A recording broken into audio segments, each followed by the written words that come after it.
Bonjour et bienvenue dans cette vidéo consacrée à l'égyptien hiéroglyphique et plus particulièrement aujourd'hui c'est la fête à un hiéroglyphe spécifique. Ce hiéroglyphe nous l'avons rencontré principalement et récemment dans la traduction d'une stèle, la stèle funéraire du chancelier adjoint Méry, 12e dynastie, est actuellement conservée au musée du Louvre.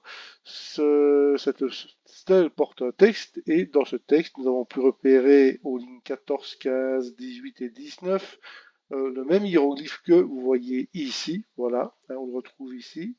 On va encore le retrouver là-bas. Ici, plus loin, nous allons encore le retrouver à différents endroits. Il se répète, il est récurrent, ainsi que encore sur la dernière ligne et même encore un petit peu ici. Ce hiéroglyphe, c'est celui-ci, c'est le W3 de la classification de Gardiner, c'est-à-dire que il fait partie de la catégorie des vases en pierre et poterie, le W3, et il représente une vasque à purification. On le translitère principalement H.TB, voire H.TB T.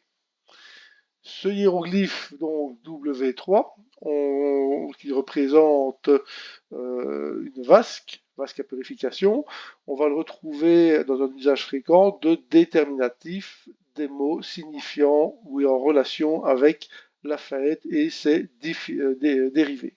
Il peut même dans certains cas être une forme abrégée du mot. Il va se combiner, se ligaturer avec d'autres signes de manière assez fréquente et il faut faire attention à ne pas le confondre avec le neb, le V30, qui signifie tout à fait autre chose, soit maître de, soit le distributif tous ou chacun.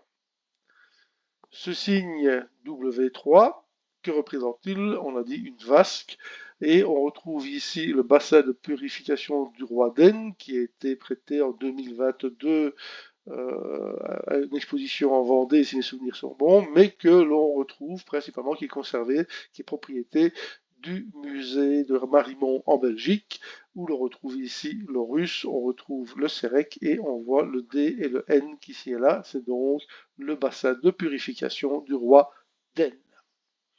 Ce hiéroglyphe, on va le retrouver dans énormément de mots. Il faut croire que les Égyptiens aimaient faire la fête. Et on le retrouve donc ici, voilà, encore là, ici, ici et encore ailleurs. Ce ne sont que quelques exemples. On aura donc par exemple un des plus célèbres qui est ici, on retrouve notre signe là-bas, qui est donc la fête Seth. La fête Seth, c'est le jubilé célébré traditionnellement à partir de la 30e année du règne de Pharaon. Donc une fête extrêmement importante. On le retrouvera également dans la fête Wag qui est ici et qui est la fête des morts. À cette occasion, donc les défunts se rendaient sur les tombes et pour déposer des offrandes, et dans certains cas, il pouvait y avoir un banquet funéraire qui s'en suivait. On retrouvera également dans d'autres fêtes, ici vous retrouvez le hiéroglyphe, ici vous retrouvez l'ibis, nous sommes donc pour le mot qui désigne la fête de Thoth, qui était également une fête extrêmement importante, tout autant que les fêtes de l'embrasement, embrasement, fête lunaire, petit embrasement, grand embrasement, mais à chaque fois on retrouve notre hiéroglyphe qui se trouve ici. Enfin, fête importante, la fête de l'année ici, où on retrouvera encore le hiéroglyphe W3.